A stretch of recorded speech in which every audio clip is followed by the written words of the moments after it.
Well, farmers are navigating tighter margins and market uncertainty, which is all having ripple effects across the ag supply chain, including the farmland market.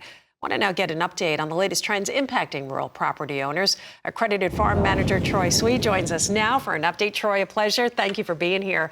Let's start with talking about out-of-state and foreign investors. Are you seeing them? Are you seeing that? Are they buying farmland right now? You know, we get that question a lot from people that are looking to sell their land. Everyone's very conscious of who is going to purchase that property. And a lot of times these farms are legacy properties, so they're very conscious of who they want the next generation to be owners of. Really, at the end of the day, about 70% of the time, the person that's going to buy that farm is a local. Only about 30% of the time is going to be somebody outside the area. One of the biggest ones everyone's worried about is China. We always hear concerns about China buying farm ground.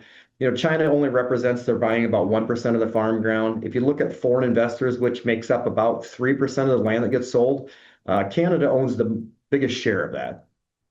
Yeah, a lot of people don't realize that, of course, because obviously the emphasis on our adversaries. That's who we're kind of, making sure doesn't get too much of what we've got here.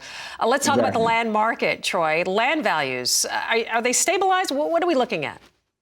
If anything, if I'd use one word to describe land values, I'd say it's resilient. If you could go back, if I went back to 2022 and I told you interest rates are going to go from 3% to 8% and the price of corn is going to go from $6 to $4, everyone would have expected we'd see a pretty drastic decrease in land values. But, for the last 2 to 3 years, land values have been relatively stable, almost flat. If you look at the Dakotas, North Dakota and South Dakota, both of those states are reporting that land values are up actually around 2 to 3%, in 2026. But for the most part, land values are staying flat until something happens that's going to trigger the market again. Land values seem like they move in a stair step a little bit. So land values were flat in the early 2000s.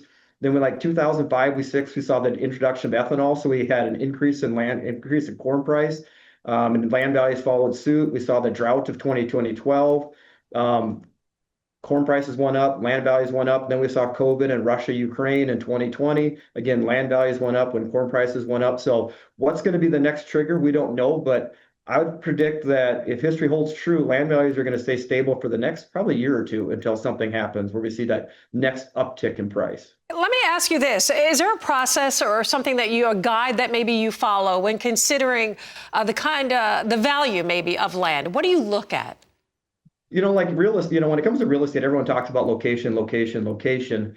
And I think that still holds true with the ag side of things. But a lot of it right now is determining value is how much is sold in a very close proximity of that farm.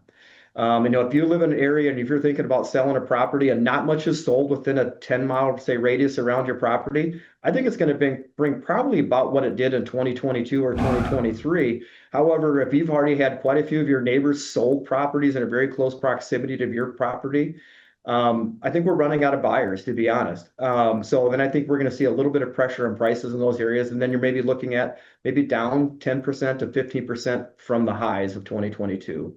A lot of folks, I'm sure, have a lot of questions for you. Can they get a hold of you? Where can they go? Yeah, you can go to farmersnational.com.